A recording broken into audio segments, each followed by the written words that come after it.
if you hire really good people, it kind of blows the market study out of the water.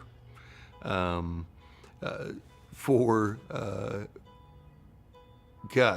great friend of mine, a guy named David Syme, Lubbock, Texas.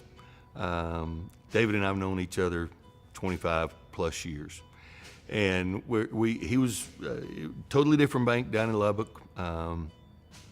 But we were involved in our banking associations together, got to know him, and Paula and he are good friends of Nancy and I. And about once every 3 or 4 years, Syme would call me and go, "Hickman, I hear you're coming to Lubbock." And I'd say, "Syme, I'm not going to Lubbock. There's 26 banks in Lubbock. There's 13 banks in Amarillo." And for folks watching this video may not understand, these are two almost sister cities, 100 miles, 100 plus miles apart, virtually the same population size, same topography, almost same kind of weathering patterns. Lubbock is blessed with Texas Tech University, and Amarillo is blessed with the final assembly point for all the nuclear weapons in the United States. But they're a lot alike. Lubbock had 26 banks. Amarillo had 13 banks. I said, "Syme, why would I want to go down and compete in that? I'm not coming to Lubbock. I don't know where you're getting that rumor." And we laugh about it. But I'm serious. About every 3 years, he'd do that. Well, 3 years ago, David called me. I mean, there is no sane reason in the world that a bank ought to go into Lubbock and open a new office there. There's just not. Not with 26 other banks. That's crazy.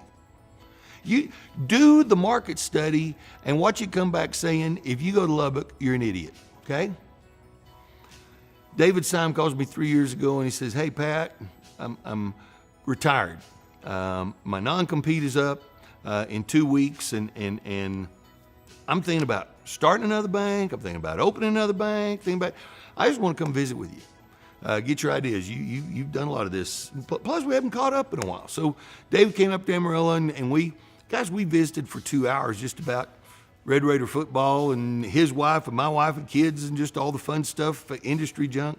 Finally, we went to lunch, and he started talking about, "I'm thinking about doing this, So there's been a group of people interested in investing and maybe buying another bank or doing this." And I finally just looked at him and I said, "Well, Syme, you're kind of hurting my feelings. Why wouldn't you open a happy bank?" And he literally took his napkin and threw it at me and said, "Dang it, Hickman, you told me you'd never go to Lubbock." Well, I picked it up and threw it back at him and said, "Dang it, Syme, I didn't know you'd run it." And I said, "Are you serious? Are you really serious?" He said, "Are you serious?" And I said, "Yes." This is the character of this guy. I love him to death. He said, "Whoop, I still have 2 weeks non-compete. We're not going to talk. No more talk." And I said, "Fine, I understand and I appreciate that." I did look at him and say, "Okay." This was December 15th when this meeting was going on. I said, "Tell you what, if you're really serious, I want you to call me Christmas Eve and wish me Merry Christmas." And he said, "Okay. And if you're serious, I want you to call me January 1st and wish me a Happy New Year." And I said, "You got a deal." And got together. We've exploded. $300 million bank. We've passed 10 other banks in that market in 3 years. Why? Because we have the right people.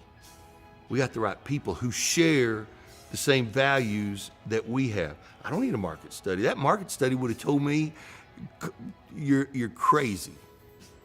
We've done that in Dallas. We've done that in Abilene. You get good. We've done it in little towns all over the Texas Panhandle. You get the right banker. You get the right folks with the right values, the right passion for customer service, and all those values that we have. You're going to be fine. You're going to be fine.